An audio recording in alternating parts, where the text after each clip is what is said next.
extreme radio for extreme times. This is A View from Space with the Spaceman on Talk Radio AM 640. Have to admit, pretty extreme times. I'm the Spaceman. This is A View from Space. I'd like to welcome you in if you're driving around town right now, listening to AM 640 on your radio, or at work, maybe listening with the AM 640 app. Or if you're listening to me right now on Shaw Direct on your television set, channel 865, I welcome you in too. Or if you're listening to me on your personal communication device via the Stream the World software, I welcome you in. Or if you're what some call the best seat in the house, check out A View from Space, bar none. Sitting in front of your Mac or your PC at home, logged on to 640toronto.com, picking up the live audio streaming there. I welcome you in. Wherever you are in the world, I welcome you in. They're calling it 8 minutes of terror. The sun worshippers number. Because it took 8 terrifying minutes to plunge 32,000 feet into a mountainside. The headline screams, co-pilot made no mayday call during 8 minutes of terror. The numerology? The Tuesday? 3rd month, March 24th. 3 days after the spring equinox. 2 and 4 is 6. 3 for the month of March is a 9 day. The co-pilot, 18 months on the job. A pair of 9s. Only 630 hours experience flying the A320. Another 9. If you throw in the year, because it all syncs up perfectly, 3rd month, 24th day of the year, or of the month, 2015, breaks down to a 17. The death, resurrection date of Osiris. Or the sun worshippers number 8, if you want to reduce it even further. Oh, the numbers are all in line. And I believe, as soon as I saw the headline, 8 minutes of terror, I knew it was an Illuminati event. And then as it unfolded, wow, proving it over and over again each day that new piece of information came out. Timeline of the flight, 10:01 a.m. German Wings Flight 4U 9525 departs Barcelona, Spain en route to Dusseldorf, Germany. It's 25 minutes late on takeoff. Once in the air and reaching cruise altitude, the pilot briefly leaves the cockpit cabin, but when he knocks to get back in, there's no reply.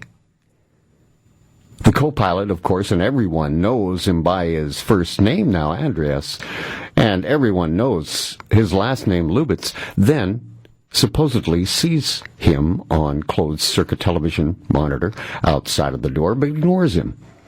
The pilot then tries to open the door by tapping in his security number pass into the keypad, but the co-pilot supposedly flips the override switch, locking the door from the security number pass being entered and denying the pilot entry. It locks the door for another 5 minutes. After that 5 minutes, the number of death, because that's all it took to put the plane into the side of the mountain. And more on that deeper into tonight's show. After the 5 minutes, then the security pass could be used once again and will activate the door, but the 5 minutes never came. At which time, the plane hits the mountain. Now, 10:01 it takes off. At 10:44 in the morning, the plane reaches cruise altitude. Just 44 minutes after takeoff. 43, actually. A minute later, 10:45 a.m., Lubitz then supposedly puts the airplane into a controlled descent, but repeatedly does not answer the captain, who's supposedly outside of the door, calling his name, knocking on it, asking him to open it. The co-pilot says nothing. And when the pilot suddenly begins to understand and realize that the plane's now descending, he panics and begins yelling at him to open the door, and he starts to even break down the door. At this point, the Illuminati want you to believe that he even began using an axe to try desperately to chop the door down, aided by panicking passengers, as well by this time as they can see the captain is frantic and are jumping out of their seats to help him.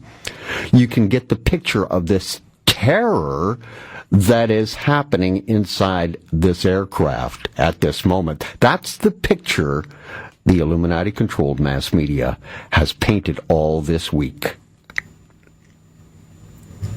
One of the big questions, was there a terrorist or a distress call from the airplane? Well, there's confusion early on about that on the information coming out. I'll talk more about it coming up a little later in the show here on Talk Radio AM 640. This is AVFS. At 10:47 in the morning, just 2 minutes later, after he puts the aircraft into a controlled descent, French air traffic controllers issue what's called the third phase distress call. France's aviation regulator has said that the plane did not itself make a distress call during its 8-minute descent from cruising altitude, and the investigators' chilling details of the packed jet's final moments reveal the passengers on board the flight were unaware there was a problem until just seconds before impact. Then, those few seconds, this aircraft was supposedly filled with terrified screaming. At 10:53 a.m., German Wings Flight 9525 accelerates as it smashes into the side of the mountain at 400 miles an hour into the French Alps, skimming along the ground, bouncing and slamming into the mountainside with debris scattering all over the mountain valley on the floor below. The crash was so violent that we've been told that the debris was spread all over the Galabre Valley, and there was only pieces that were smaller than a car left. No great large pieces whatsoever. The impact and the speed of the aircraft pretty much disintegrated her. At 10:53 a.m., German Wings Flight 9525 sped up to that 400 miles an hour. 10:53, another 9. As it crashes, the 9 appears once again. Well, that's the official Illuminati-controlled mass media story of the crash of German Wings Flight 9525. When I come back, we'll get a little deeper into it, just to see if there are any holes in the story. I'm the Spaceman. It's Talk Radio AM 640. And I'm just getting started. I'm a guy to call Space. You can email me, spaceman at 640toronto.com or space at 640toronto.com.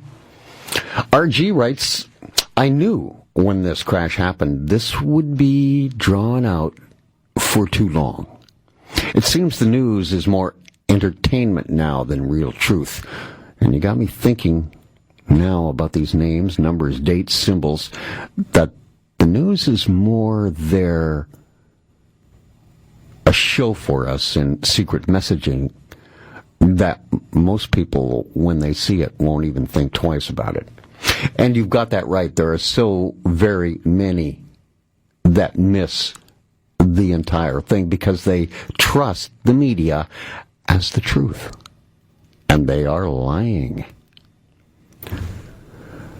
For instance, the suicide note. There was no suicide note.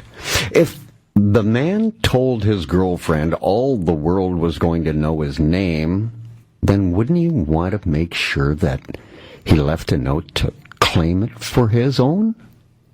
No, this was a happy, normal pilot, co-pilot, not suicidal. And the French prosecutors and the German prosecutors who've been, loading tons of misinformation to the Illuminati-controlled mass media all week is not to use the word suicide with relation to the co-pilot's actions. Why? Because Andreas Lubitz was, by all accounts, a young, healthy, happy, well-balanced man who loved his job and his life. And so the suicide story just doesn't fit. With attention now focused on Lubitz's mental state, Germanwings crew members who flew with the rookie pilot just days before Tuesday's crash said he seemed totally normal. We've spoken to crew that flew with him a few days before, and he said he was relaxed and very normal. He was not acting in any way strange. He was friendly, outgoing. There was never any sign of anyone should be concerned about him. You can hide mental illness that well that your coworkers don't notice, and still have the wherewithal to work out and be very cunning to lock yourself in your first opportunity in the cockpit so that you can do your dastardly deed? It just doesn't make sense. There's been no indications that he wished to end his successful life. Even the cockpit voice recording they used to point the finger of blame at shows no evidence that he was trying to kill himself or others on the plane. I mean, he just bought his girlfriend and himself an Audi. And also, the fact that he says nothing as the plane descends into the French Alps and is only heard breathing normally is what the Illuminati-controlled mass media stated it was, all the way into the ground. No screams from him. No goodbyes. No screw you. No nothing. Normal breathing is what we're told is there on that flight recorder. Apparently, not even an increase in his breathing rate, which you would have to imagine would certainly increase if you were in a situation that were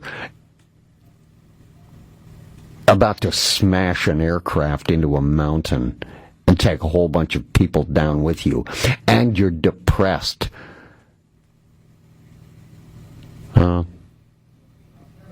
I think your breathing would change a little.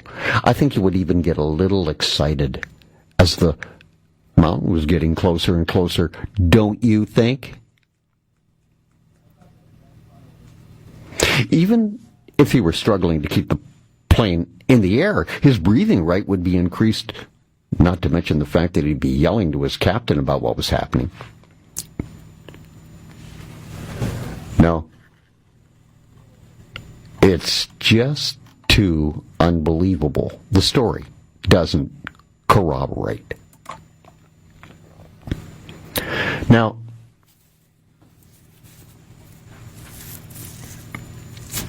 I'd just like to say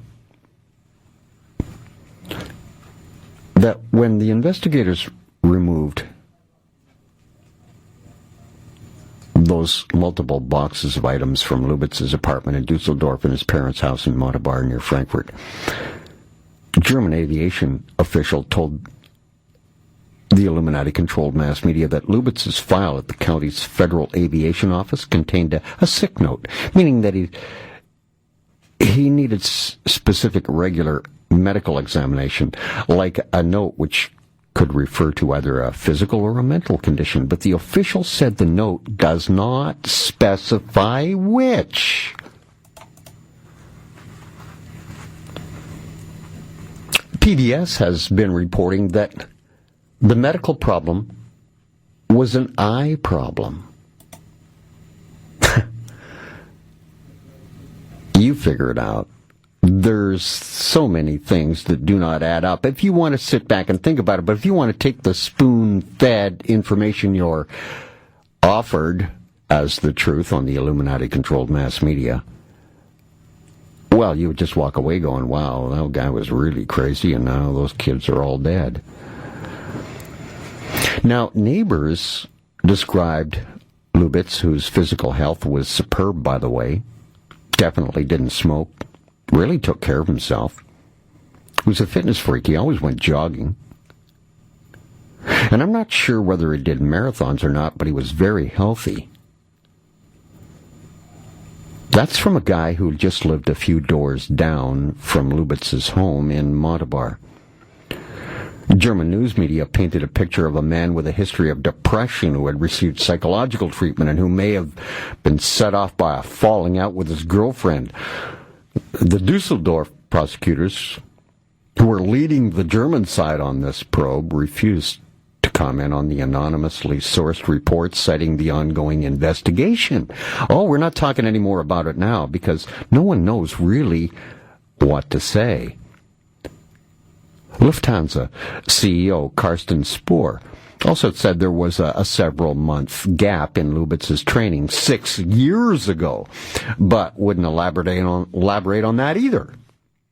Following that disruption, that several-month gap, he said Lubitz not only passed all medical tests, but also his flight training, all flight tests and checks. The U.S. Federal Aviation Administration even issued Lubitz a third-class medical certificate. In order to obtain such a certificate, a pilot has to be cleared of all psychological problems, including psychosis, bipolar disorder, personality disorder. That is severe enough to have repeatedly manifesting itself by overt acts.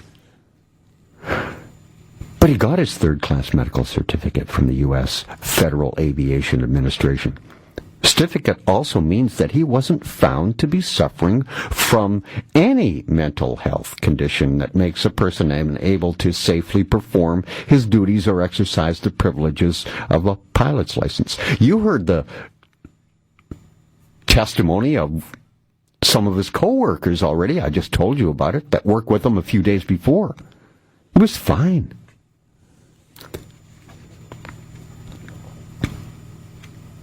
Now, these French investigators, who are also in charge of the probe into the plane crash, believe Lubitz's locking of the door inside the cockpit and then intentionally smashing the German plane into a mountainside, well, it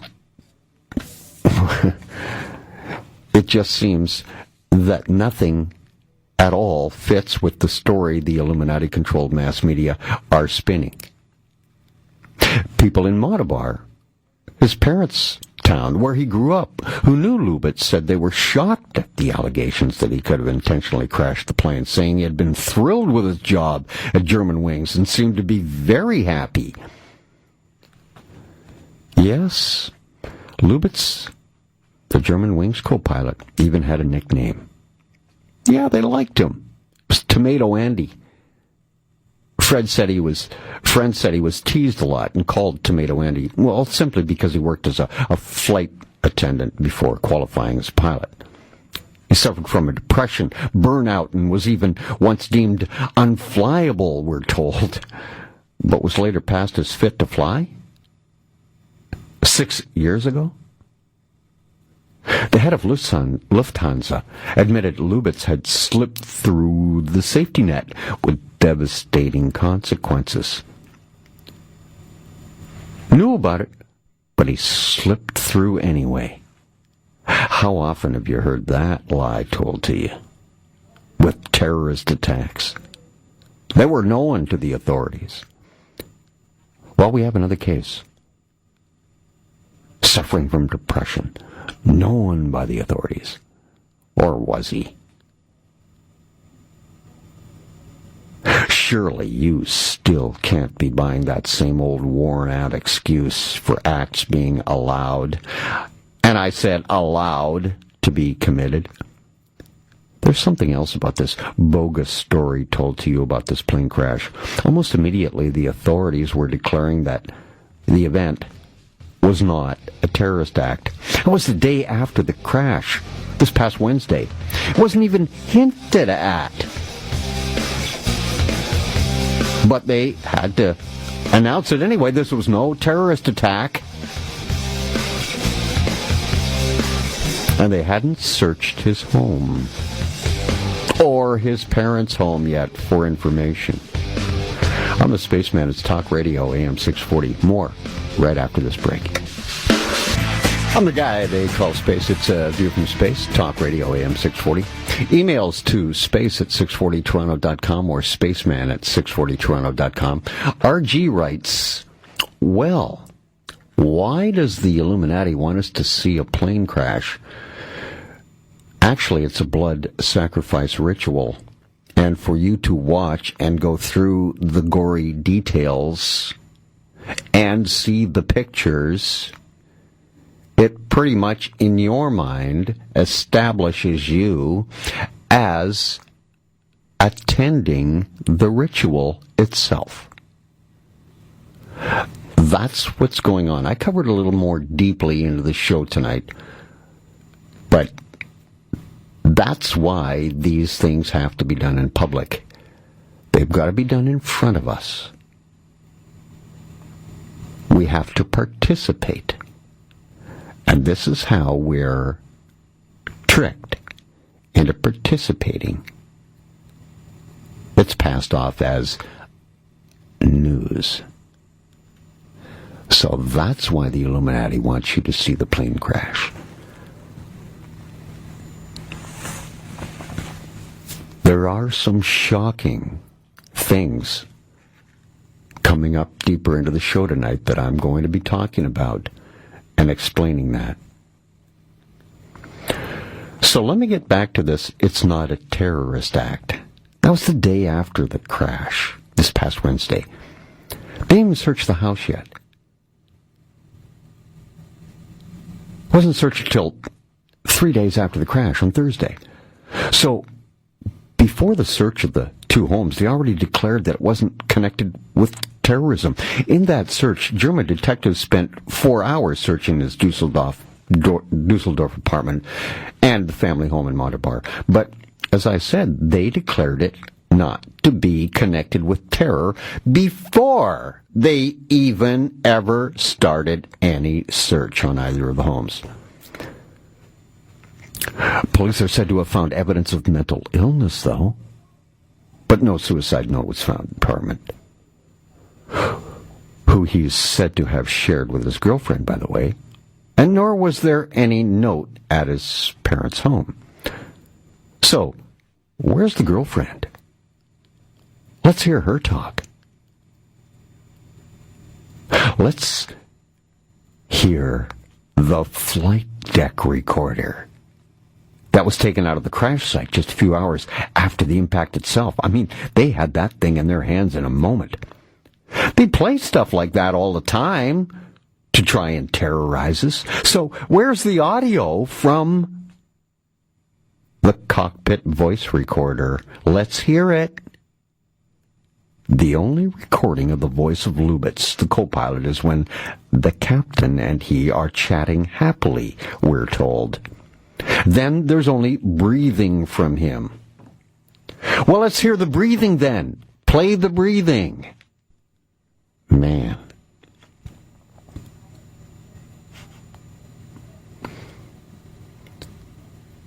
A writes, heard you talking about the French prosecutor. Found it kind of interesting how during this press conference the French prosecutor even mentions that there was an unusual delay in him receiving the black box from the guys who picked it up on the mountain when he asked to review it as soon as possible.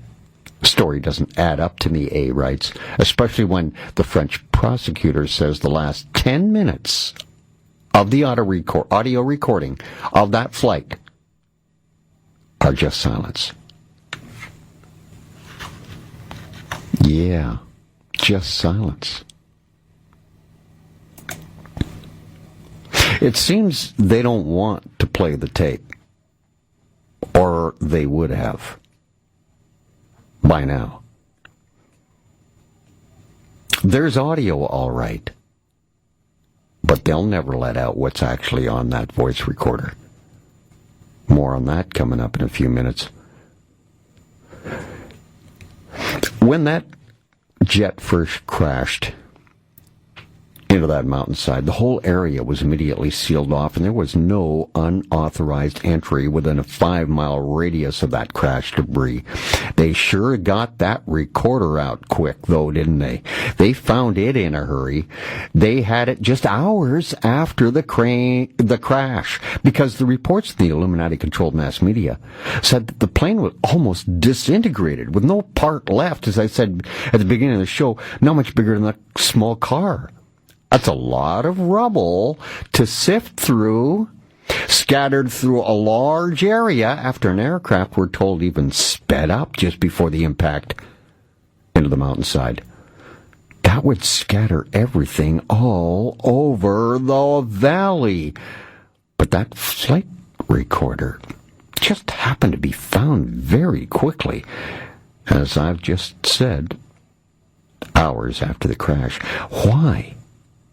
Because the excuse for this blood sacrifice was going to be gleaned from that little piece, that flight deck recorder only. No other information comes to tell you what happened or what could have happened or what supposedly happened on that aircraft, but the flight recorder. It's the only piece of evidence. Let's hear it. They would never play it. Because what they say is on it isn't on it. All the information of the death ride is taken from the knowledge of what was supposedly on that cockpit flight recorder. It's all bogus. That's why you don't hear the Illuminati-controlled mass media playing it over and over to you. The breathing and taunting you with it. Crippling you with fear with it.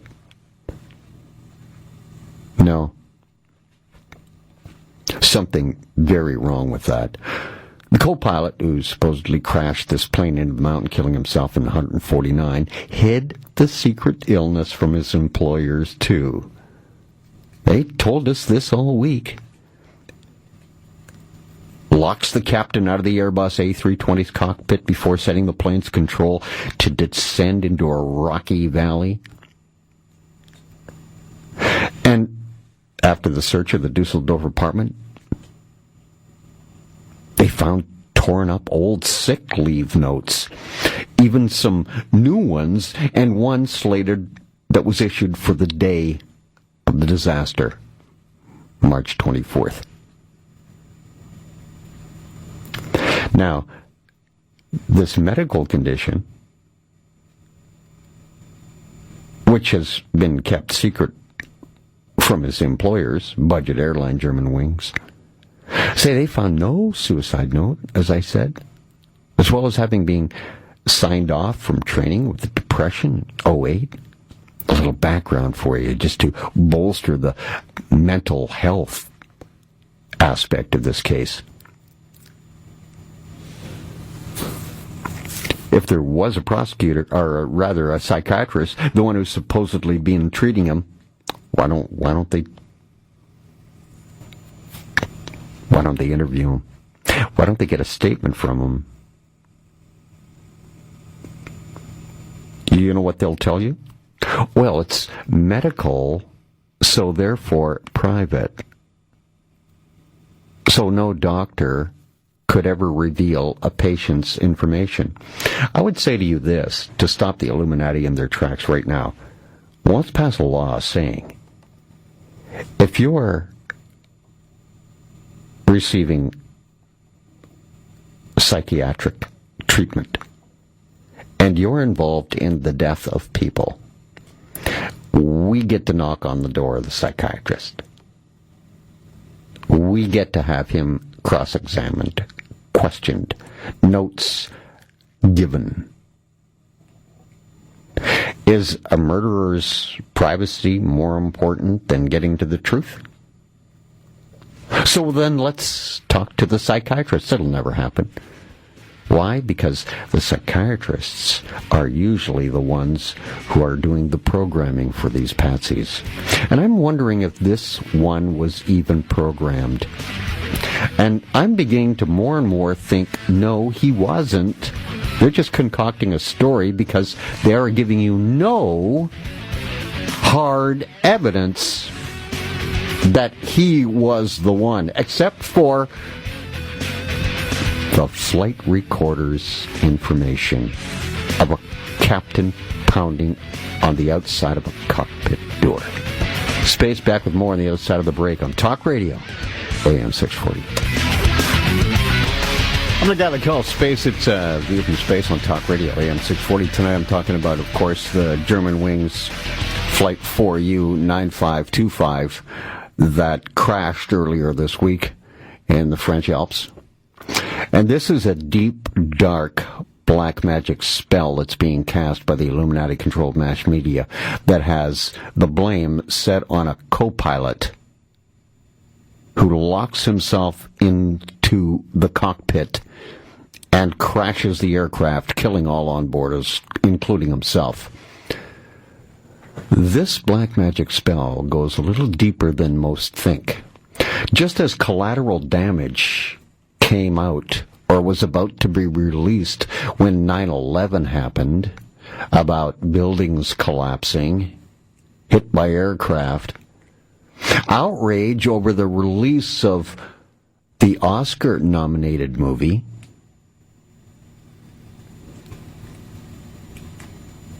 yes, Oscar-nominated movie, shows a member of an aircrew locking himself in a cockpit to crash a plane and kill everyone on board. Exactly like the events last Tuesday. There are chilling similarities between Wild Tales, the name of the movie, and the Alps disaster. The first scenes of the movie actually show the madman crashing the jet to murder his enemies. It's an Argentinian film. Where else? Where the old Nazis fled to after the Second World War. It's in the UK today and out in America. This now controversial movie was released in Germany and Spain last fall. As I said, Oscar nominated. And it's still released today in the UK. They did it anyway, of course they were going to. It's part of the spell, the buzz, to get on everyone's mind. Oh, did you hear about the movie? The Wild Tales movie? Disturbing similarities to the Alps disaster. This is disgusting. And a lot of people who go to the flicks feel the same way. This Argentinian film, Wild Tales, features a mass killer locking himself in a cockpit of a passenger jet and crashing it to the ground to murder everyone on board. In terrifying scenes, the fictional passengers panic. One even tries to smash his way through the cockpit door to get the controls, in chilling similar circumstances to the German Wings Airbus A320 flight. This fictional killer invites his enemies onto the flight, including a lover who jilted him and a colleague who was hard on him at work so he can kill them. Despite protests, the highly acclaimed movie is being shown in Britain starting today. But it was released in Spain and Germany last year. Now, there's more on this. It's incredible. Movie fans say what happened with the German Wings plane was terrifyingly similar to this Wild Tales movie, and have asked whether it should even be pulled off the screen or not. It's a set of 6 short stories, Wild Tales, meaning to be black comedies. But the first 15-minute section, where the pilot crashes the plane to kill everyone on board, has taken on a new meaning now.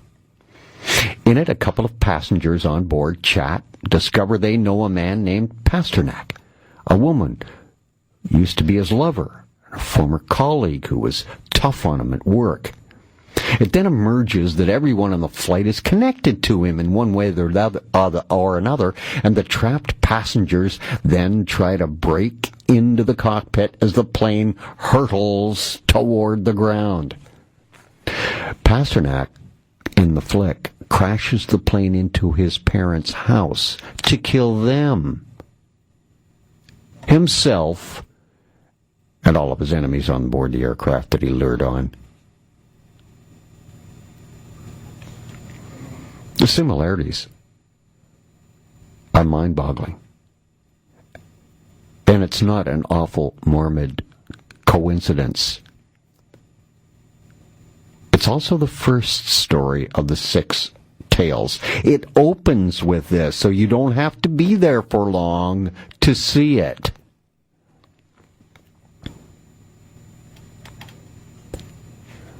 So you see, there's a little bit more to things than what the Illuminati-controlled mass media make it out to be. Would you not agree? You're going to call me the C word on that? Coincidence? The movie comes out at the end of the week after we've all been programmed. And I mean programmed, and have attended a black magic ritual all week. Because you see, you're participating if you're watching. You're participating if you turn it on, turn it up. And that is required with a black magic spell. That it must be done in public, and the public must watch. It has to be public. Otherwise, Lucifer will not accept the blood sacrifice. So just as in the movie, Andreas Lubitz locks the captain out of the Airbus A320's cockpit before setting the plane's controls to descend into that rocky valley.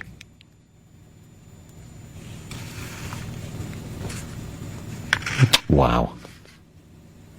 I can't tell you how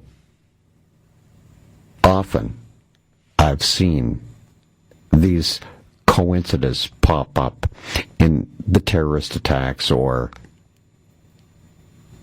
in these Illuminati-controlled events. Now,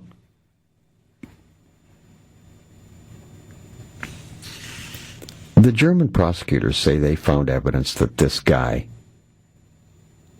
had an illness and hid it. How could you possibly be so insane as to want to kill yourself and a whole plane load of people, yet be calm, cool, and collected, and cunning? thinking all the time. No, if you're depressed, if you're suffering from depression, it shows, you can't hide it. They all said he was very happy. At the start of the show, I'm describing what some of the people's comments were when they were working with him before he took that flight with the Airbus A320 from Barcelona on the way to Dusseldorf. Yes, there's something amiss here. Taking several months off, but insisted he was cleared to fly again later on. That from Lufthansa's own CEO, Carsten Spohr, cleared to fly. Deemed 100% fit to fly without restrictions.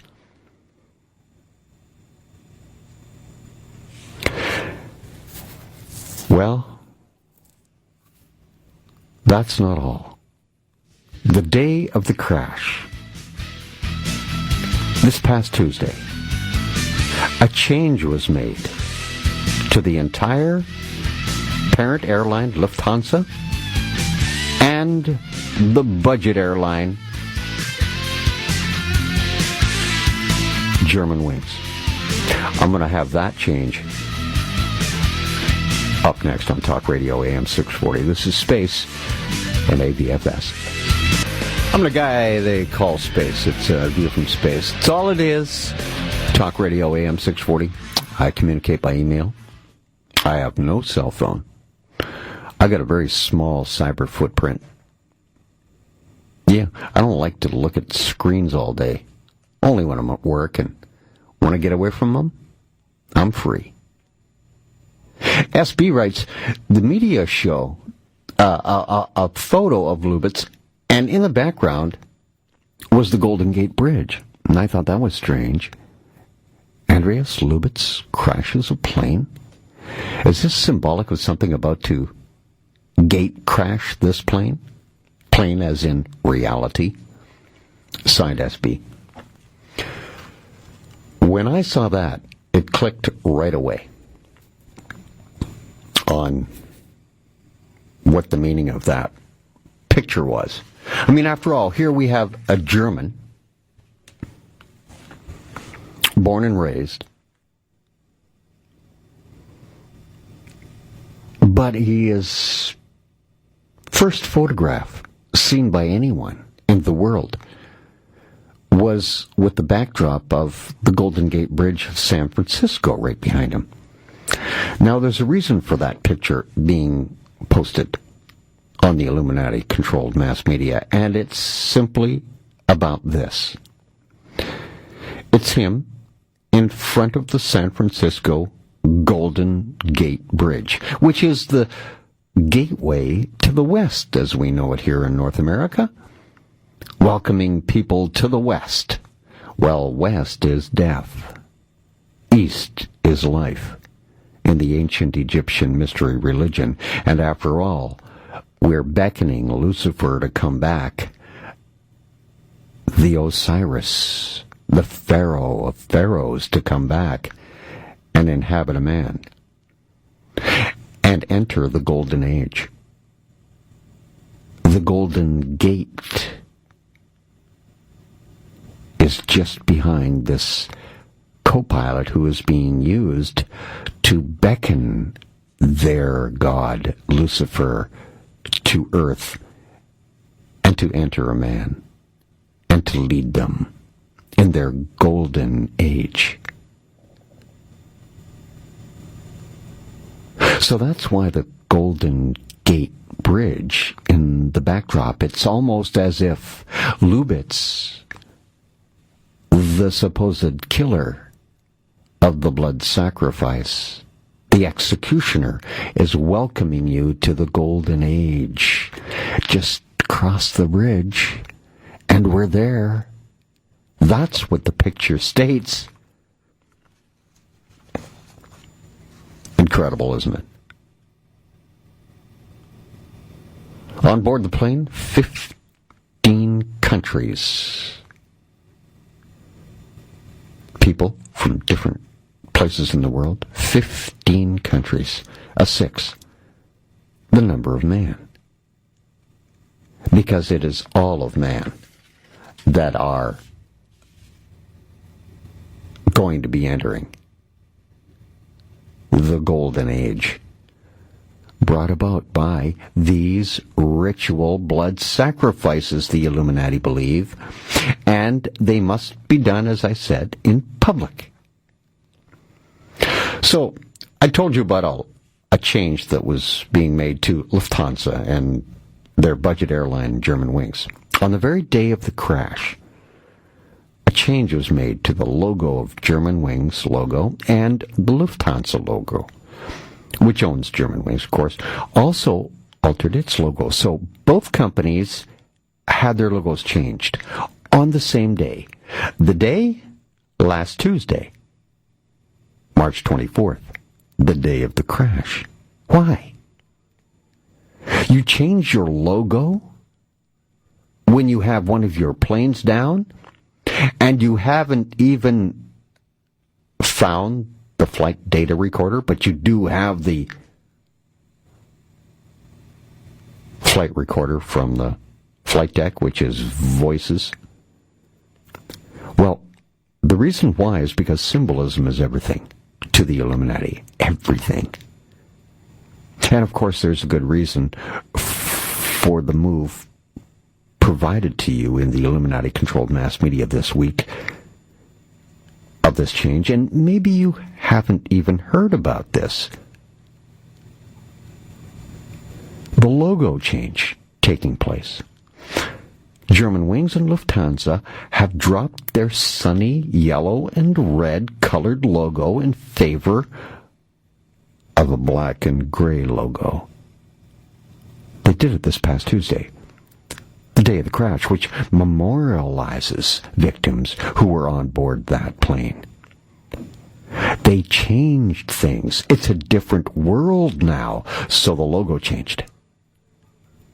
But what did it change to? From sunny yellow and red to gray and black. So they said it is out of respect and to memorialize the victims. That's the official reasoning for the alteration of the logo. But that's not the truth. That it's out of respect for the victims of the crash is ridiculous. The real reason is, as usual, cleverly hidden in the esoteric meaning of the new colors. Just listen. First of all, you must understand that the hidden meaning of color can be used as a powerful tool, especially in art, in advertising. Once this simple principle is understood, that there are hidden meanings in color, which makes them a powerful tool in art to get across a message. You see, a person can use color to enchant the viewer. You know what the definition of enchant is, don't you? It comes from the practice of witchcraft, of course. It means to captivate, to charm, to delight, to enrapture, to enthrall, to beguile, to bewitch, to spellbind, enchant, to fascinate, to hypnotize, to mesmerize, even to rivet, to grip even, or to transfix, enchant. Color can do all of those things with the viewer's mind.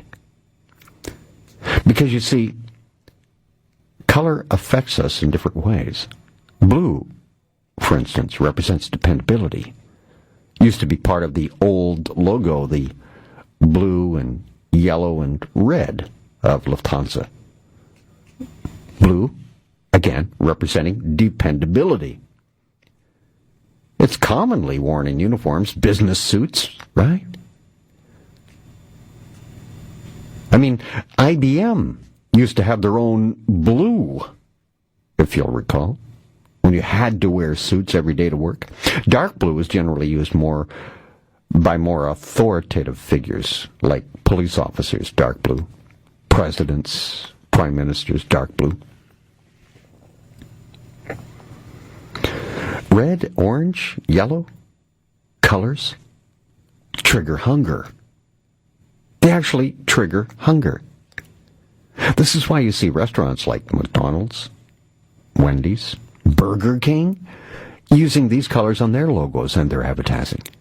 Red instantly attracts, makes people excited, and increases the heart rate. Just think of Coke. Just think of Red Bull. Red. The color of assertion, strength, romance, excitement, vitality, physical power, outgoing, ambitious, impulsive. It's a color that flatters the skin and can make an excellent background. Pale pink, warm, peaceful, to combine well with greens. The deeper reds create an atmosphere of retained opulence, even power. Red, you see, elicits an uncomplicated nature with a zest for life. But red can also mean danger or threats. That's why we have fire engines that are red. Stop signs are red. Traffic lights, when you gotta stop, are red. They're perfect examples. Yellow or gold, the old color of Lufthansa and Germanwings logos. We associate yellow with sunshine. It represents light, creates a feeling of hope. That's why the Cancer Society uses it. Happiness, wisdom, another couple of things that yellow or gold will pass on as messages. The color evokes an optimistic sense of well-being and natural light. It's airy, radiant, even atmospheric. Yellow gives the feeling that everything's okay with the world. An example of this is luminism. Early generation of landscape painters who explored ways to depict light realistically on canvas used color to depict a melodramatic or romantic mood. But yellow is a complicated color. You see, because on one hand it can be considered lighthearted and childlike, but it actually is known to make babies cry. Really. Although light yellow represents intellect, freshness, and joy. Dull yellow is associated with caution, decay, sickness, and jealousy. Yellow at times is even the color of cowardice, isn't it? Yeah, I mean, who hasn't heard of the yellow-bellied coward? That came into use in the early 1900s, which probably comes from yellow's association with both treason and weakness. More than a millennium ago, Judas Iscariot was often portrayed in yellow clothing, symbolizing his betrayal of Jesus Christ, the cowardly act. In America's pioneer days, yellow dogs were considered worthless, and the words yellow dog came to be used to describe anything worthless. Our observation of the yellow of tree leaves as they age and die, as well as the yellowing of old books and papers, led to the association of yellow with old age and illness. But yellow is a very effective method to attract attention. Taxi cabs use it a lot. Sometimes used as a warning symbol even. Like in football, a yellow flag issues a warning, or in soccer, a yellow card's a warning. Yellow is also used in the traffic lights to advise, hey, danger coming up here. I'll get into gray and black in just a moment on the other side of this break. This is Talk Radio, AM 640. I'm the Spaceman. It's a View from Space on Talk Radio, AM 640. If you've got some information you'd like to pass along to me, couple of addresses, space at 640toronto.com or spaceman at 640toronto.com, or just like to say where in the world you're listening to the show from, draw me a line. Or if you just got a critique of the show or whatever it is, feel free. And I appreciate the one that you sent. I really, really appreciate my communication with you. So I've been going through the colors, the changing of the logo that happened on the very same day as the plane crash. Yeah, they changed the logo in Lufthansa, and they changed the logo at Germanwings. Of course, a subsidiary of Lufthansa. They changed it from the bright yellow and red that I have just described to gray and black. Gray, the meaning of colors. Gray represents caution, compromise.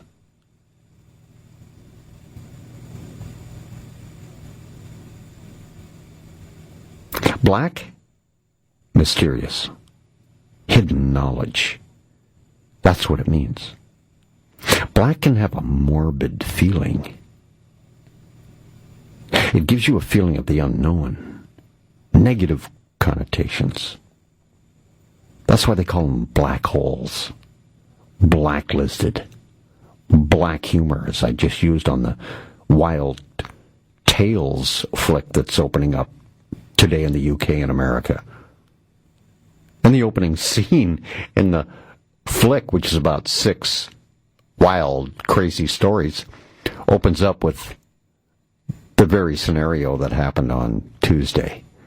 A man locks himself into the cockpit of an aircraft and kills all aboard.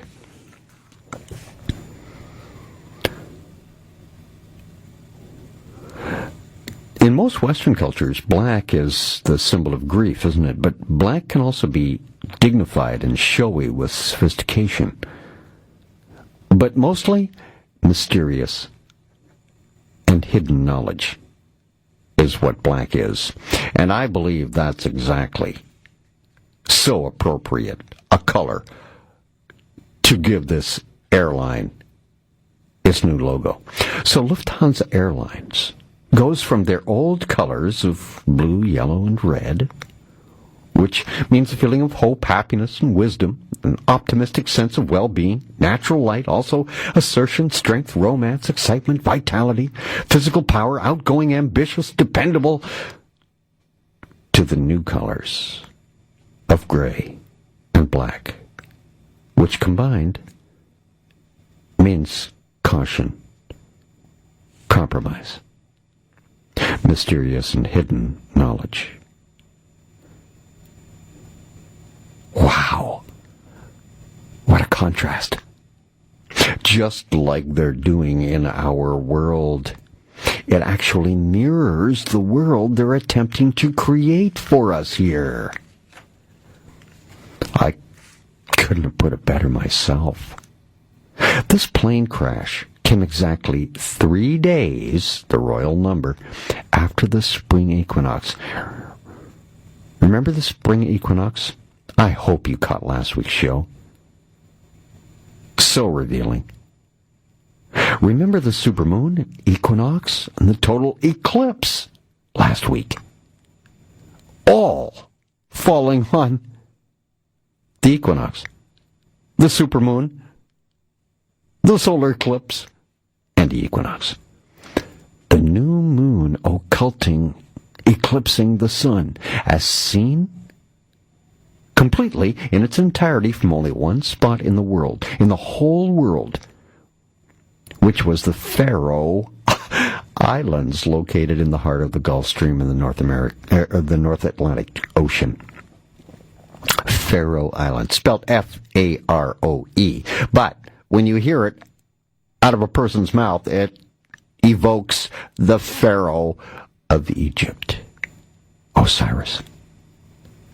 What does a new moon represent?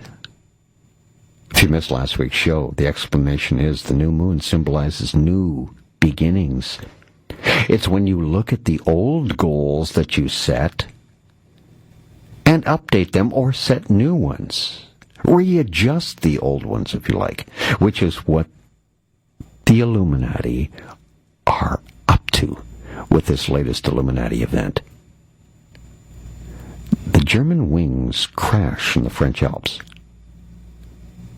The meaning of a new moon is the opportunity to start anew and refresh your dreams and desires. It's the time of magic.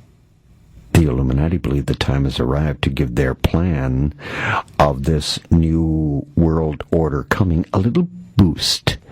The new moon affords them this opportunity to have their goals to go from dim to bright. It's a reset opportunity.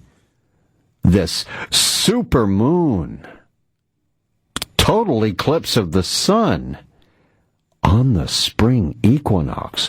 How potent in the witching world is that? How often does that happen 3 days after the new opportunities are already in play? The air crash 3 days after the ritualistic black magic day of March 20th last week. You see, that new moon affords the occultists the opportunity to have their goals readjusted. They have readjusted and sped up events here on Earth.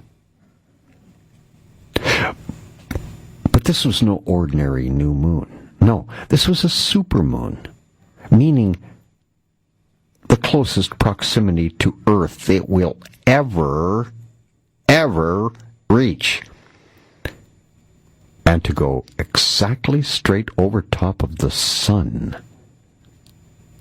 covering up the sun, eclipsing the sun, which is a symbol of the Antichrist. So the purpose of the ritual was to reset, bolster plans for the return of this golden age, as they call it, led by the Antichrist. The eclipse is a symbol of the Antichrist. The ABC logo, by the way, is a eclipsed sun.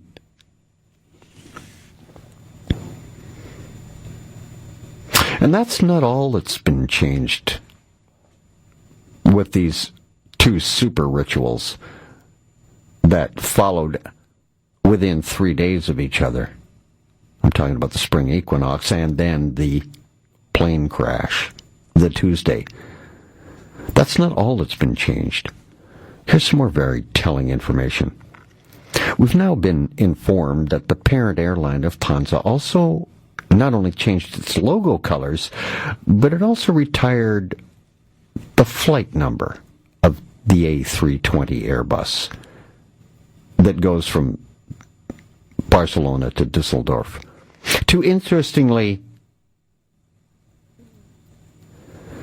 the complete flight number is 4U, then 9525.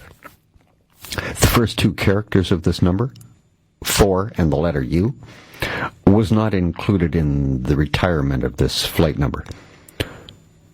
They just retired 9525, that flight number. The 4U is being kept by Lufthansa. Why?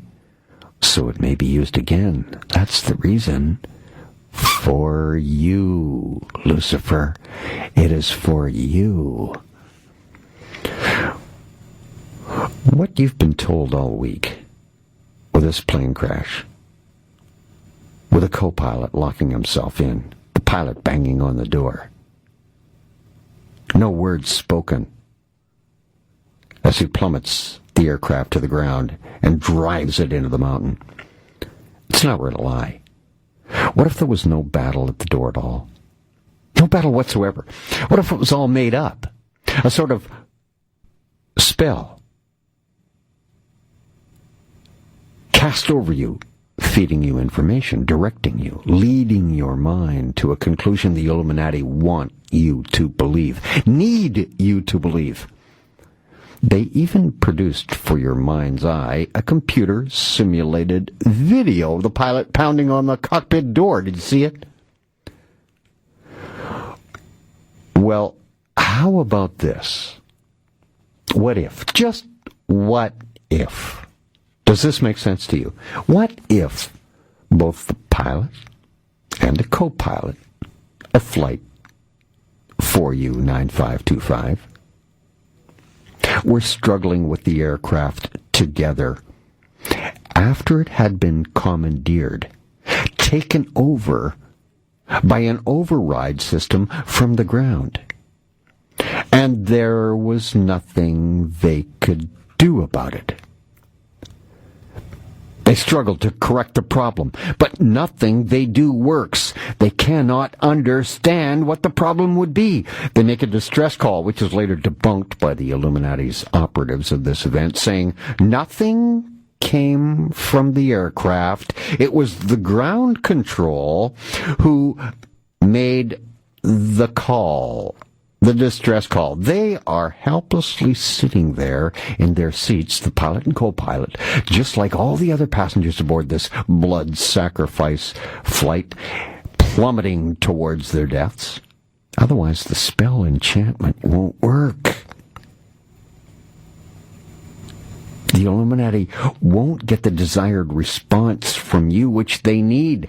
They need us to believe they're talking head experts that have shown you to explain away, to conceal their demonic human sacrifice ritual, yet get you to watch it, to get you to participate, because watching is participating. The Illuminati know they must do their blood sacrifices in the open, in public, for everyone to see, or Lucifer will reject them. He will not reward their sacrifice to him. They are beckoning him to come back to lead them into their golden age. There was no suicide act committed by the co-pilot at all. Back on the other side of the break, Spaceman, Talk Radio, AM 640. I'm the Spaceman. It's a view from space on Talk Radio, AM 640. I communicate by email. Two addresses, space640toronto.com is one, spaceman at 640toronto.com the other. Thank you for the one you sent. VG writes, I don't know if you mentioned that according to the co-pilot's girlfriend, Lubitz had nightmares, including saying he was going down screaming. Why would he have this as a nightmare and then make it come true? It's a nightmare. Also, if a person has depression, and I have known someone with that condition, usually you'd think of killing yourself, not others with you. VG. Yeah, the whole concocted story of this co-pilot locking the door of the jet airliner. The pilot getting up out of his seat just as the aircraft enters the French Alps mountain range and conveniently takes a bathroom break, leaving a mentally ill man in control of the plane. First of all, think about it for a moment. Forget the concocted lie you've been hearing all week. What kind of person is able to hide a mental health condition supposedly caused by a broken love affair so well that even his co-workers don't suspect anything at all unusual about his behavior? But the psychiatrist did. He even gave the sick notes for him. Remember? They were told to take them to his boss to excuse him from work that day. The day of the crash, the psychiatrist even gave him one. Or was it a psychiatrist? Was it possibly, maybe, just a doctor with an eye problem? That's what PBS has been reporting now. His medical condition was the eye problem. So anyway, let's just say his depression was very noticeable by his doctor, but not anyone else. That alone just doesn't make any sense. And the bathroom break by the pilot? Do you think for a moment that a troubled, depressed man could ever have the wherewithal, the capacity to kill himself and 149 others, but had the control, had the patience to wait for an opportunity to be alone in the jet's cockpit? Well, what if the captain doesn't leave?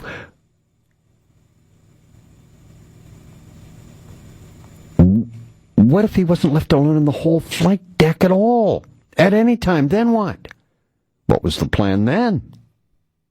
Do you think he had a backup plan in case? A cold-hearted killer would. Why not him?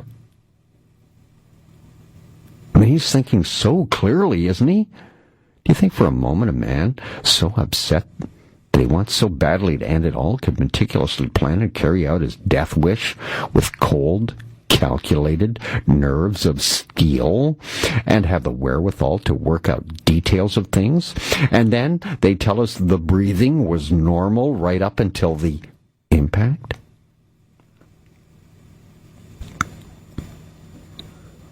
The 8 minutes of terror. Could he have planned that? How about that headline? I ask you, could he possibly have the capacity to be able to time that to 8 minutes? No, this is not what happened.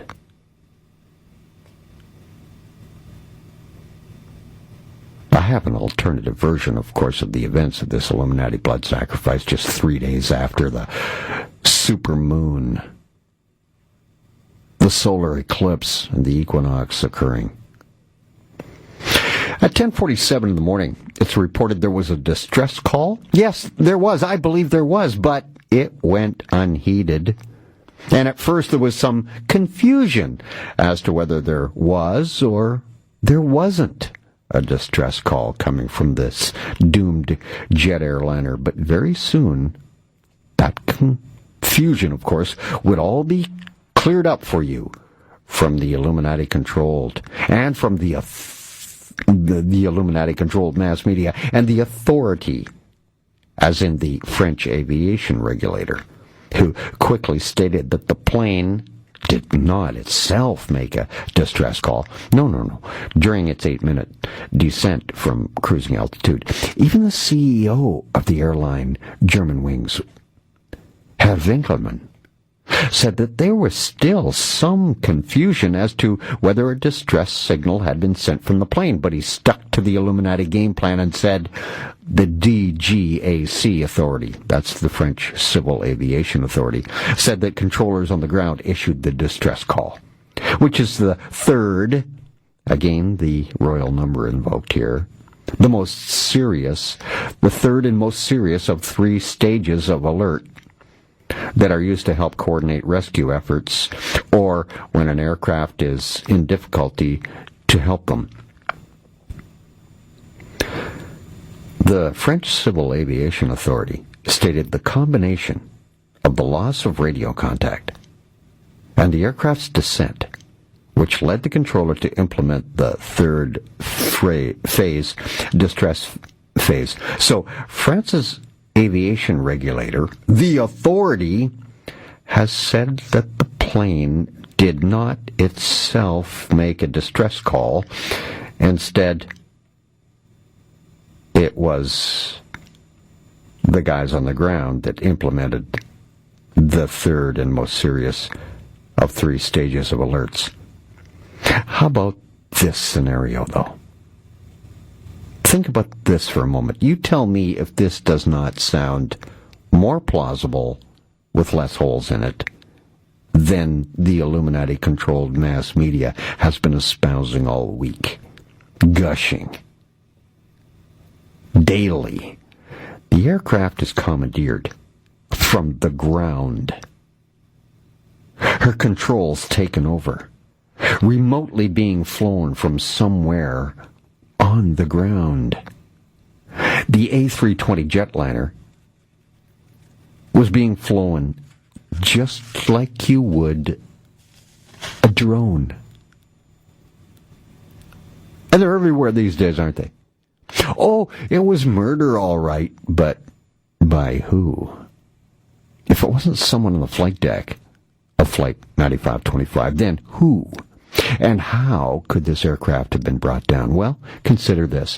Airbus, the A series of jets, which includes the A318, the A319, also the A320, the one that went down Tuesday, as well as the A321, and as well as the ACJ business jet, was the first class of aircraft ever, all time, to pioneer fly-by-wire control.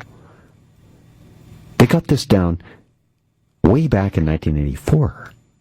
And Airbus was the first company ever to implement fly-by-wire computers flying aircraft in their jets. And the A series of jets, including the A320, were the first class ever to pioneer that fly-by-wire control. Way back in 84, they got it down pat today really well. In fact, it was the A320 model alone itself that was the first ever to employ this fly-by-wire system in the series. Yeah, that actual aircraft, that model. There have been continuous improvements in the software of this program since its introduction in 84. Can you imagine today how sophisticated it could be? It's on the cutting edge of innovation. With fly-by-wire, the movements of flight controls are converted to electronic signals transmitted by wires, hence the fly-by-wire term, and flight control computers determine how to move the actuators at each control surface to provide the ordered response for the aircraft. The fly-by-wire system allows automatic signals sent by the aircraft's computers to perform functions without the pilot's input, as in systems that automatically help stabilize the aircraft to prevent unsafe operation of the aircraft even outside of its performance envelope. In other words, you can't make the aircraft do whatever you want it to do. You can only make it do what it's programmed to do. And if you make a mistake in programming that, the software will override you and correct you and default to the computer over the human being if he makes a mistake. Fly-by-wire. With the A320, the first bird ever to be outfitted with it. Way back in 1984. Space back more. The other side of this break. This is Talk Radio, AM 640. I'm a Spaceman. It's a view from space. Talk Radio, AM 640. Ready for some more breaking news on the cover-up? Already here. Because the bogus story is on the Illuminati-controlled mass media. So the second black box has been found, the flight data recorder. It records all the data. It even records, well, if it was put into manual control, if it was put into autopilot, or even the security door information is on the black box, the second one. They call it the data recorder. It's not the voice recorder. That's the orange piece in the cockpit. That was found immediately almost. But it seems as though they're having a little trouble with the second one, the flight data recorder that's going to give you all the information about the door. Because I don't believe there was ever a situation with the door. I don't believe that someone knocked locked out. I believe both were inside the aircraft struggling to stay alive and regain control of the aircraft, but someone had commandeered it from the ground and was about to kill them. And those people on the ground are the ones that are connected with the people that concocted this wild tale, just like the movie's name. So, the second data recorder is found, dented, twisted, and scarred, but the flight data recorder card was dislodged. The memory card was dislodged and missing. Isn't that interesting?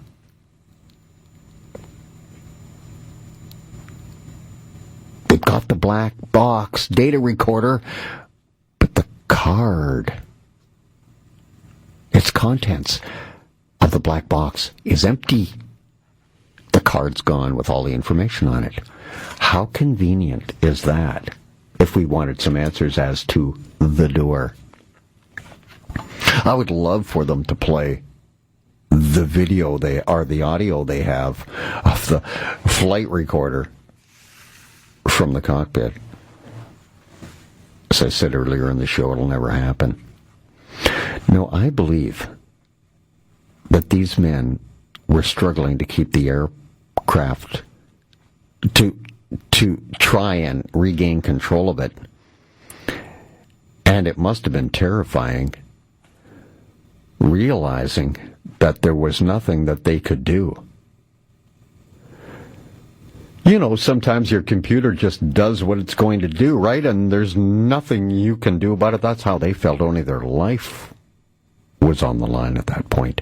And they were running out of time because out the front window you could see the French Alps approaching in one hell of a hurry.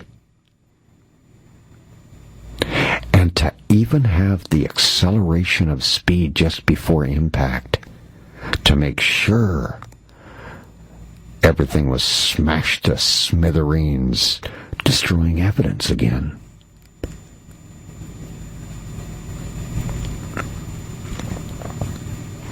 These aircraft, the A320 with the fly-by-wire, even have software capability that overturns a decision by the pilot.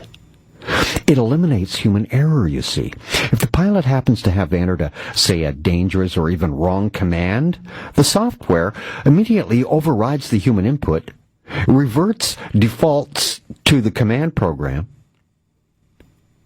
that's already in the computer, and it flies the plane. There's another ability that fly-by-wire computer technology is capable of, too, to control the aircraft. Very few people are aware of this fly-by-wire technology. And that is, the aircraft can be remotely controlled from the ground with this fly-by-wire system. This is how the hunter-killer drones are flown in the battle theaters over in Afghanistan and Iraq and in Syria to destroy targets.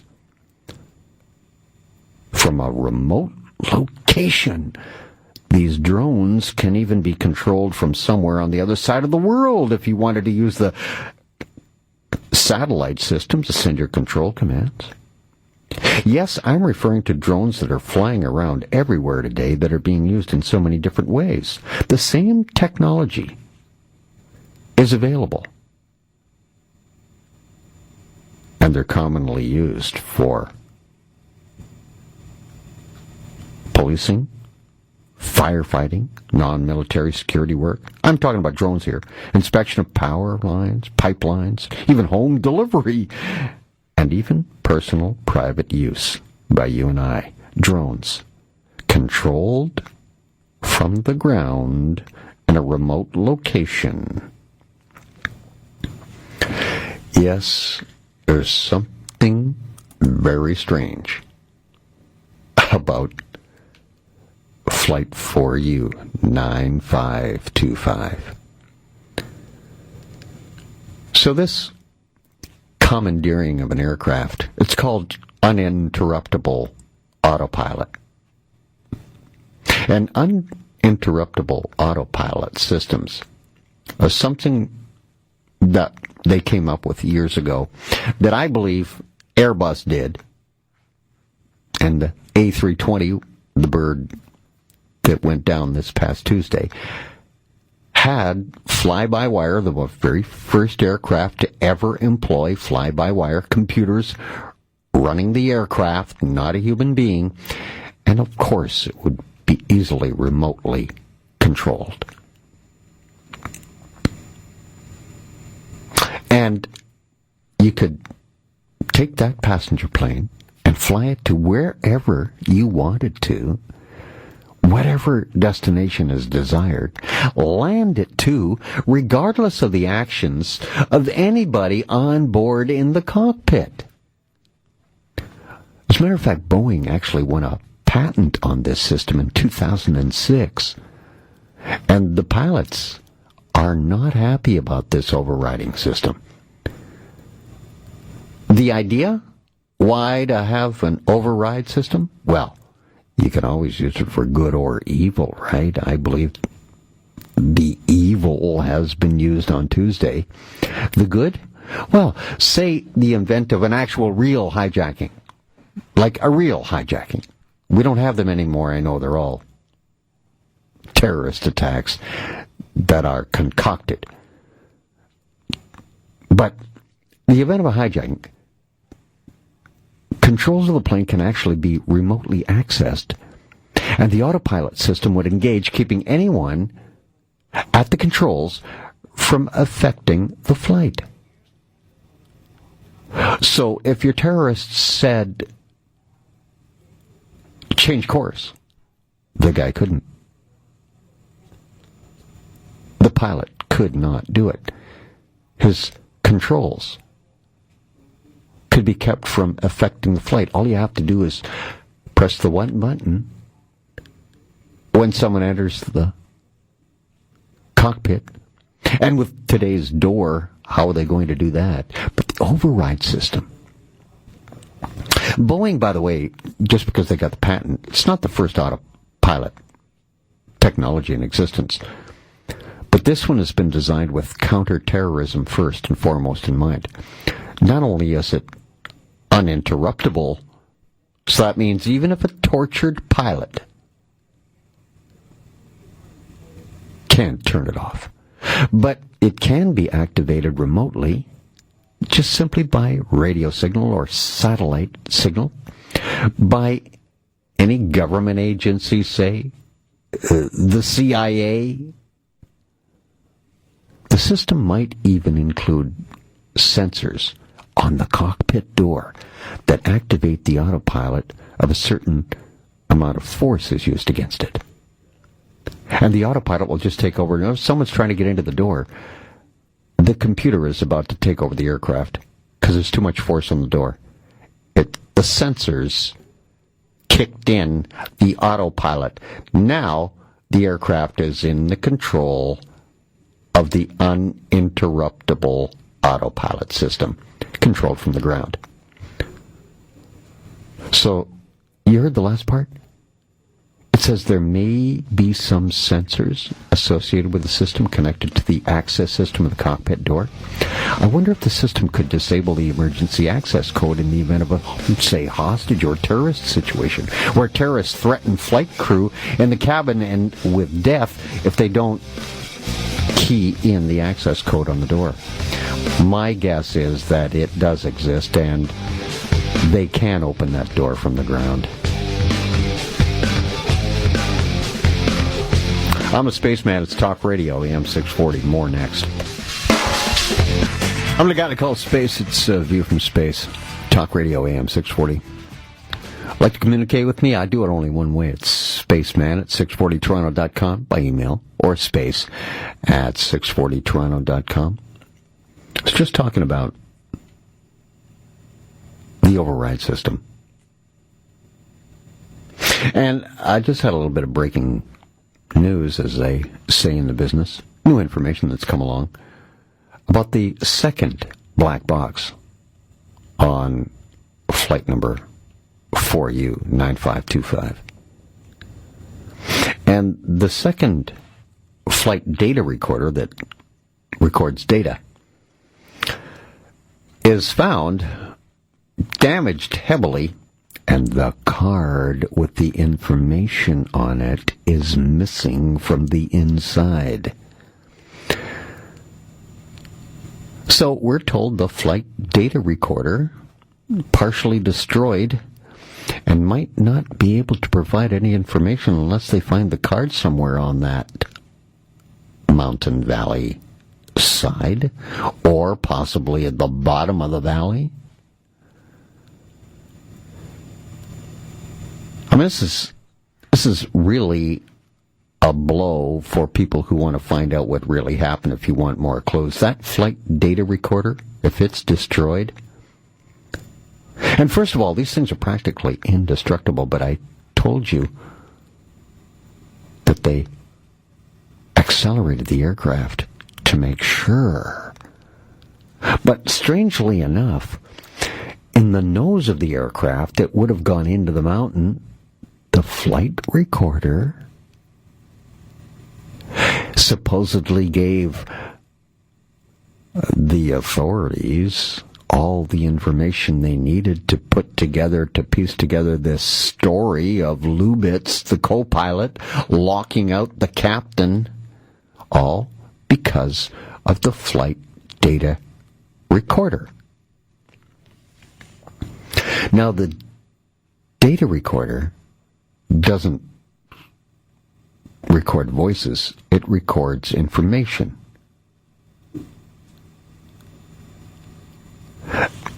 And what they do is record all the instrumentation of the aircraft, all the controls of the plane while it was in flight, every system from electrical all the way to the autopilot to even the cabin door security systems.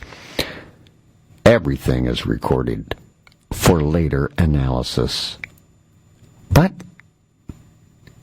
it looks like we're seeing one of those rare situations where the flight data recorder is destroyed. Can't help us. It's going to be interesting to follow that in the coming days. But I can tell you, the flight data recorder is out of the picture. They've already got everything they needed. It was all from the voice recorder in the cockpit. That's where they got the story from. And I don't even think they recovered that.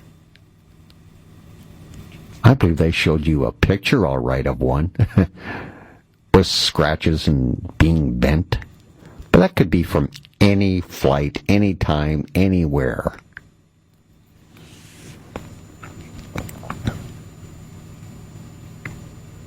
So I believe it was commandeered from the ground, and I believe it was flown into the ground on purpose via this uninterruptible autopilot system controlled from the ground remotely, just like a drone. And there was no sickie aboard. There was no pilot, captain banging on the door. They were both in there together trying to save their own skin and their passengers and pull that plane out of that 8 minutes of terror.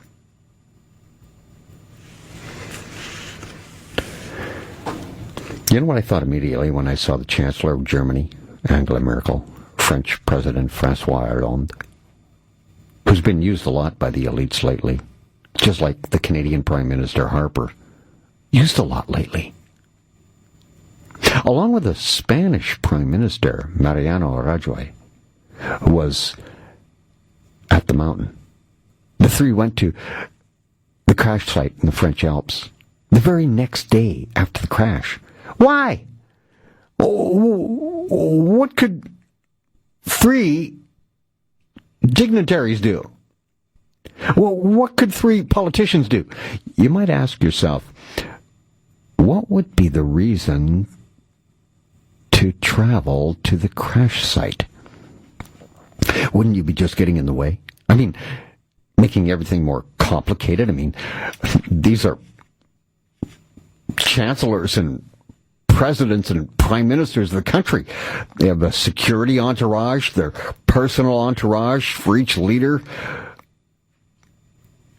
Aircraft, helicopters coming and going. Wouldn't that be a bad time to go there when they're busy with the mission of trying to piece together what happened?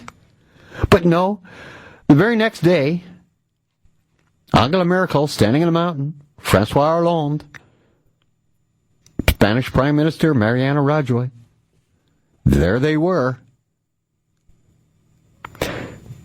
What are they supposed to look like? They're in mourning for their citizens? Why would you show up the mountain? That is unprecedented. I don't know of any politician that traveled to the site of an air crash, especially that early on, that remote a location, and that busy of a time. So why were they there? Well, unless, of course, you wanted to complete the ritual on the fresh kill ground where the blood is on the earth, where they were sacrificed, and saying to Lucifer, "Here, Satan, this blood is for you." Get it? For you. 9525. It was even telegraphed in the number of the German Wings flight, for you. 9525. This blood sacrifice was all about children. They were the primary target. The passengers included a couple of babies, one just 7 months old. Yes, the number of spirituality. Nothing is left unturned. Everything has meaning. That's why they mentioned it. The 7-month-old traveling with his Spanish mom, and also 16 teenage school kids, the double eight, coming home from an exchange student program at the Giola School of Linares and Del Val, north of Barcelona. Remember the South Korean ferry disaster last year at this time frame window of the occult world's human sacrifice rituals? It's all done at this time of year. March 20th is the beginning of that season, that spring equinox, Ostara, as it's called in the occult. The occultists worship the goddess of the earth, Gaia, on this day, March 20th. The celebration, the feast day, is held on March 20th, with actual rituals occurring on the 21st. In the occult mindset, this ritual celebrates the impregnation of Mother Earth, though, so that she may bring forth her crops in the fall, after the seeds are planted in the spring. Yes, this year's equinox has just passed, remember? I hope you caught last week's show, because it revealed to you the Illuminati's super ritual that preceded this air crash in the French Alps. It involved, again, the solar eclipse, the supermoon, and all falling on the spring equinox, the same exact day. This vernal equinox is a spring fertility rite copied from the satanic druids. The deepest meaning is a rebirthing ceremony. That is what this is all about. What it is that this war that's coming is to be birthed, to bring the Antichrist here, of course. And a blood sacrifice is going to be required. As the sacrificial blood of the animal is poured into the ground, or the human, to spite the true God because of the Cain-Abel dispute. Remember the scripture in the King James Version of the Bible. And the Lord said to Cain, "Where's Abel your brother?" And he said, "I know not, I am not my brother's keeper." And said, "What have you done with him?" The voice of the brother's blood cries out to me from the ground. The King James Version of the Bible said, God said, "And now you're cursed from the earth, which has opened her mouth to receive your brother's blood from your hand." And that's exactly what I believe was the ritual with those three, the Spanish Prime Minister, the German Chancellor, and the French President, were there to receive and send off their communication to their God with the blood of that sacrifice under their feet. I believe that's why they had to go, to finish the ritual.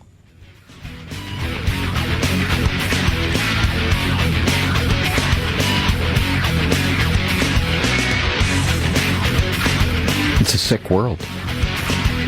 Why? We're being led by sick people. Space, AM 640. This is AVFS. I'm back with more right after this break. Spaceman, Talk Radio, AM 640. Emails to space@640toronto.com or spaceman@640toronto.com. I got no website. I have no Facebook.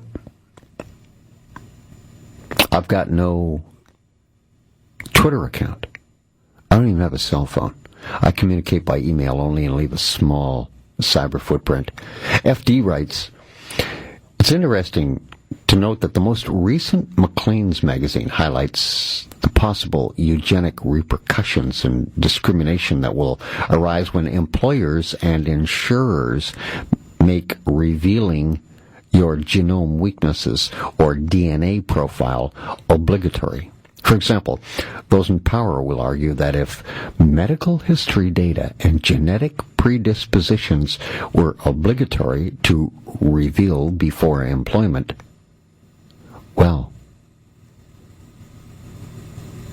this would definitely show up in the co-pilot, Andreas Lubitz, and this whole tragedy could have been averted." FD. Yes, I could see them using DNA to manipulate people in that fashion. I can take it a step farther and say, well, you have the criminal gene, so you're not able to have children. You must be neutered. Here's your appointment date. Show up, please. Oh, they can make anything up they would like with the DNA, because that's all, again, computer generated. See, once it gets into the beast, the computing, you're beat. And remember, what comes out of a computer can only come out because it's been put in there in the first place. Computers cannot think for themselves. Yet. So I believe there was a major ritual with the heads of 3 different countries. And by the way, one of my emailers pointed out that those 3 countries, Germany, France and Spain figured quite prominently in World War II. And that's what these blood sacrifices are for, to help drive the world to a major global conflagration, World War III, because it will facilitate the rise of the Antichrist and the new system. Now, do you see how anxious they are to have these ritual blood sacrifices yearly honored by their god Lucifer?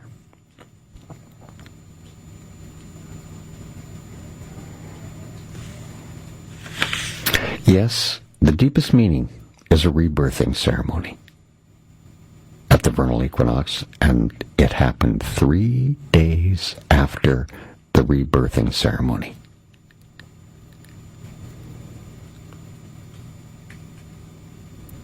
Despite the true God in this day, black magic Satanists slaughter human and animals and purposely pour the blood onto the ground. This day is extremely important to the Illuminist. Given the bloody nature of them, it seems fitting that they would be chosen to be the first official couple of days of this campaign. This new push, this, as I said, the new moon, it rejigged the plans for the New World Order. It sped things up. And this time of year, this window of time, between March 20th and May 1st, is deadly, especially for children. Last year was the seawall ferry sinking the South Korean. This year, it's already happened. Just 3 days into the window, right after the supermoon, eclipse, and the spring equinox. See, March 20th is a big day. In 2003, it was day 555. Triple death. 555th day since the attack on 9/11. The first shot fired in World War III. The Illuminati had intended the attacks of 9/11 to be the first blow struck for the appearance of the Antichrist. Therefore, it is highly significant that the Iraqi war, planned since 1952, to be the trigger for the larger Middle East war,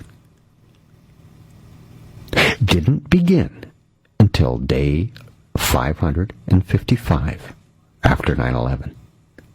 Since the occultist believes 5 to be the number of death and the greatest intensification of any number to be a triplicate, a 555 connotation literally means highest death.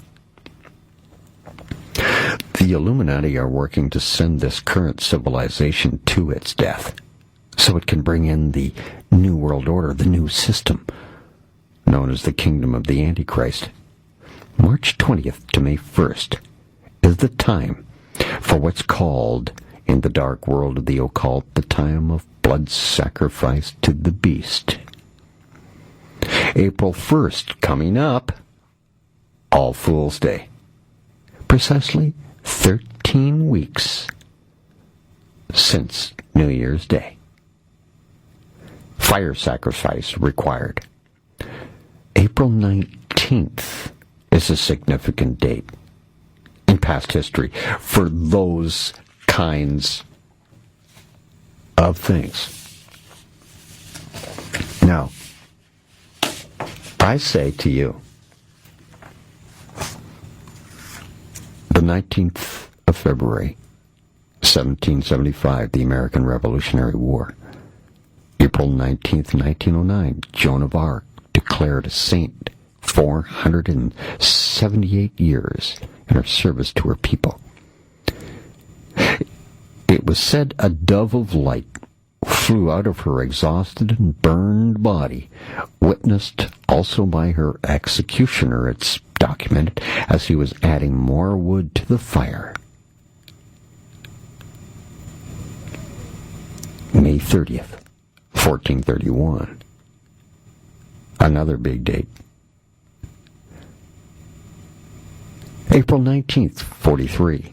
World War II, German troops enter the Warsaw Ghetto to round up the remaining Jews, starting the Warsaw Ghetto Uprising.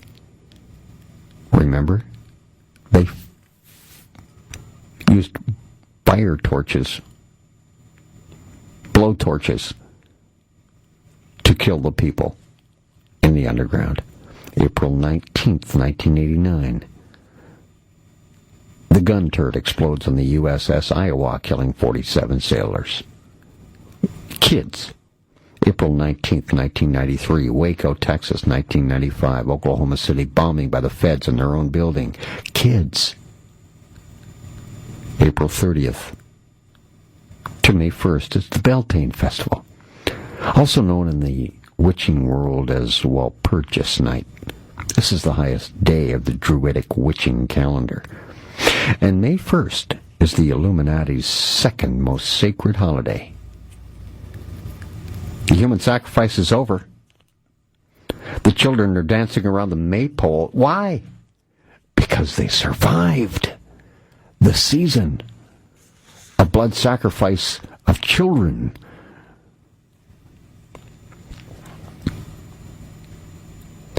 And of course, the first day, April 19th, the 13th day is always May 1st, since the number 13 represents extreme rebellion to the laws and the rule of God, the God of Abraham, Isaac, and Jacob. The Illuminati use it to symbolize the Antichrist. That's why 13 is their number of resurrection, rebirth. The human sacrifice required during many of these occult dates I've just named needs to contain certain elements. And you tell me, because this has been one of them that you've been dragged through all this week, if you've stuck with that story or not, I don't know. But I don't know how you could have ignored it. The human sacrifice requires certain elements. Each one of those elements is exaggerated to the highest possible degree in this window of time, March 20th to May 1st. Trauma, stress, mental anguish, sheer terror is the first element, a required element of human sacrifice. Could you possibly see the trauma, stress, and mental anguish and sheer terror on board that aircraft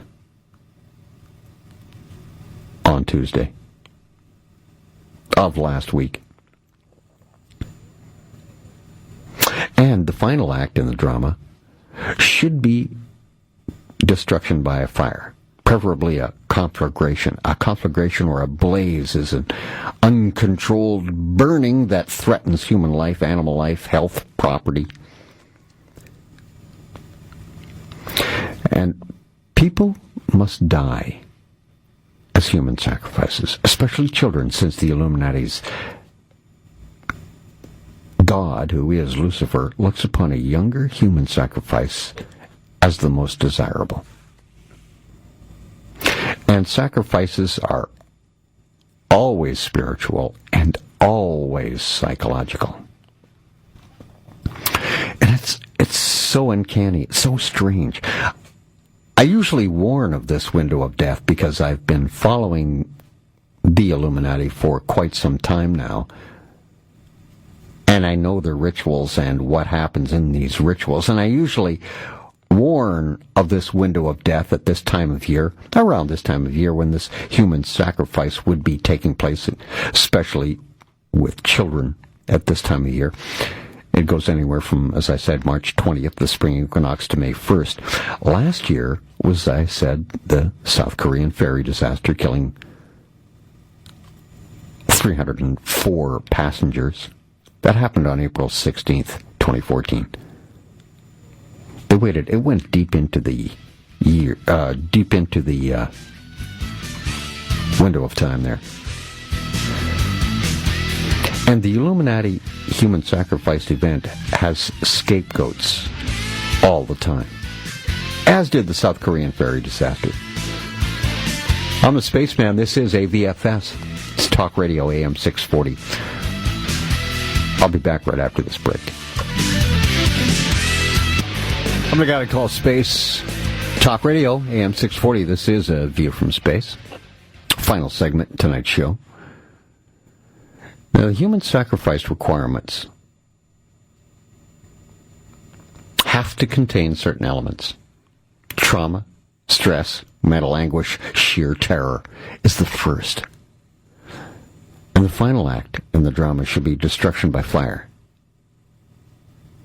Third, people must die as human sacrifices, especially children. Lucifer sees younger human beings and their sacrifice the most desirable. As I was saying before the break, I usually warn of this window of death for children at this time of year when this sacrifice begins, the timeline begins. And it was, as I said, goes anywhere from March 20th, the spring equinox, to May 1st, which is the close. Last year it was the South Korean ferry. This year, it's the German Wings Flight 9525. And the Illuminati human sacrifice event also has to have scapegoats, ones that blame it on. This year's was blamed on a co-pilot. Last year's, the South Korean ferry disaster, blamed on the captain and 3 crew members who were blamed and charged with murder. The captain got 36 years. 30 years for the chief engineer and 5 to 20 years for 13 other crew members. I went deeper than a black hole into that blood sacrifice ritual last year and actually warned of an event involving the death of children. This year, I was about to do it again, to issue the warning again. Guess when I was going to do it? Next week.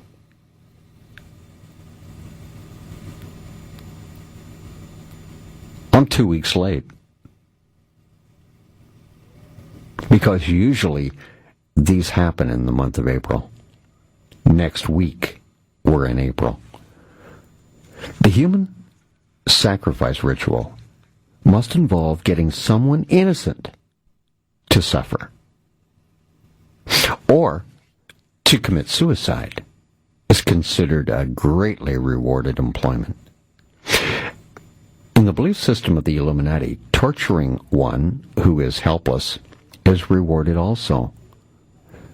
Could it be possible that a few of our elites who see themselves as gods of this world, who have cutting-edge technology at their disposal, have been able to accomplish these human blood sacrifices that inflict terror and mental anguish on many and celebrate with fire and rituals in order to honor Satan and Lucifer, their supreme god, in exchange?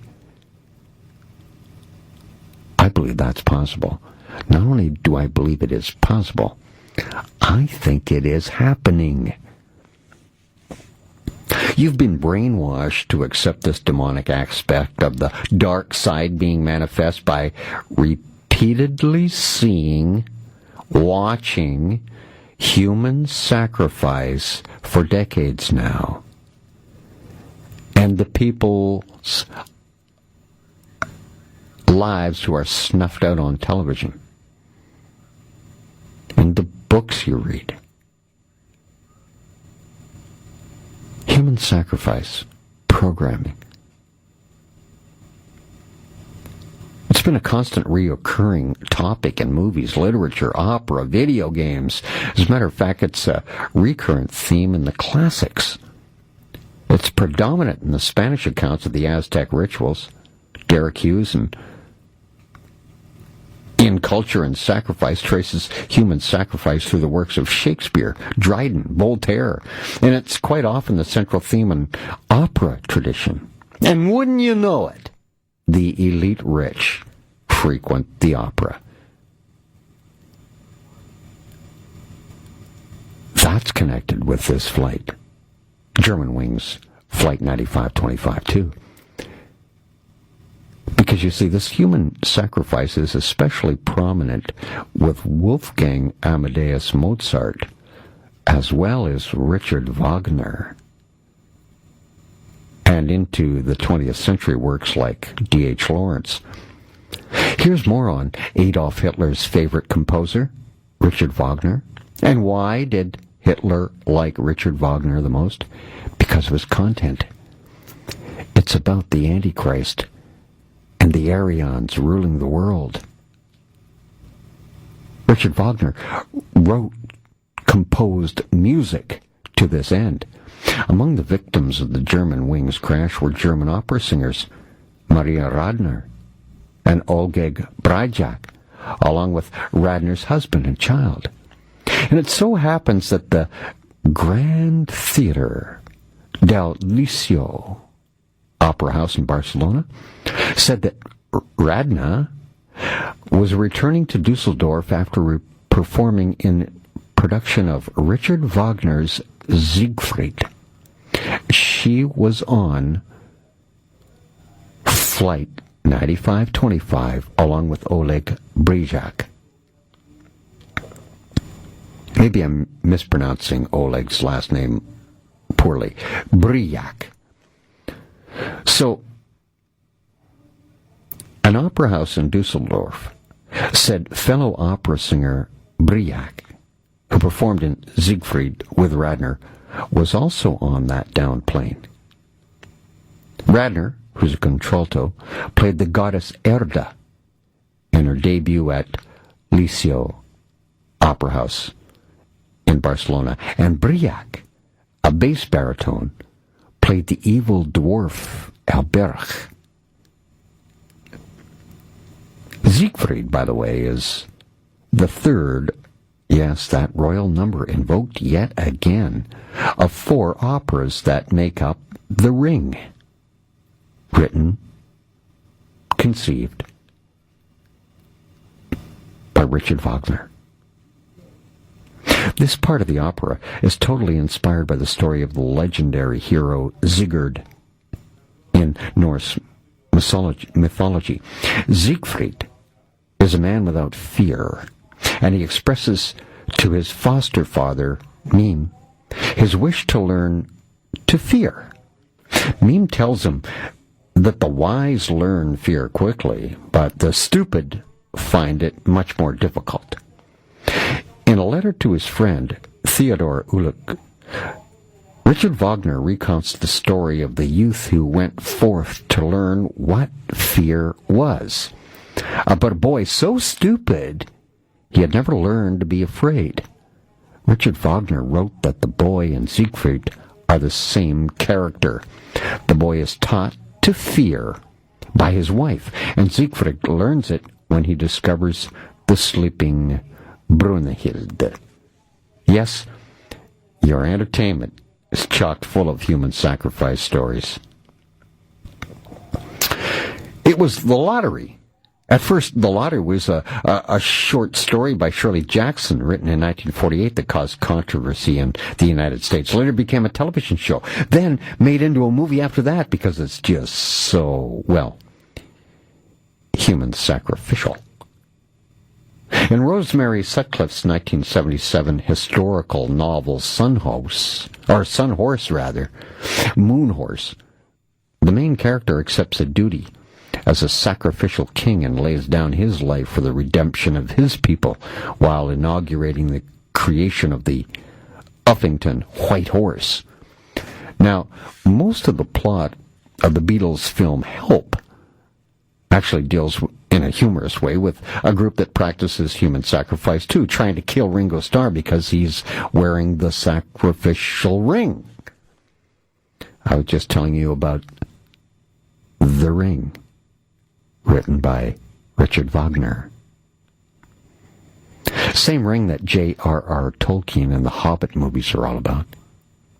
In Tin Tin, Prisoners of the Sun, the Inca leader becomes close to his sacrificing Tin Tin, Captain Haddock, and Professor Calculus on a pyre to be set alight with parabolic mirrors. This was for Calculus having committed sacrilege for wearing the bracelet of Raskar Kapak. And in the 1984 film Indiana Jones, you probably saw this movie, and the Temple of Doom, High Priest Mola Ram sacrifices men by magically removing their heart with one hand and lowering them into boiling lava.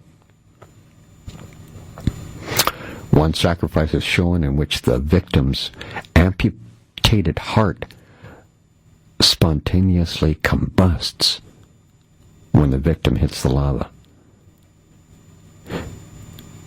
This is entertainment. In Mel Gibson's 2006 film Apocalypto, human sacrifices is done to appease the gods.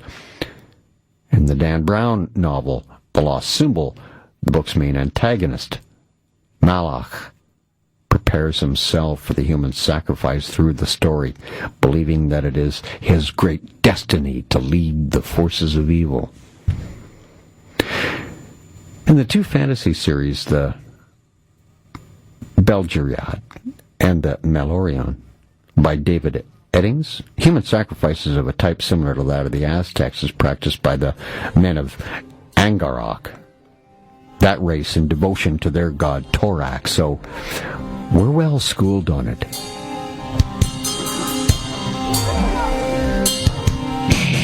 Too well schooled on it. I hope tonight's show was helpful to put in perspective what went down this week. But the Illuminati have stepped up their game. What's in store next for us? We'll just have to wait. This has been A View from Space on Talk Radio AM 640. I'm Space, and I'm out coast to coast next.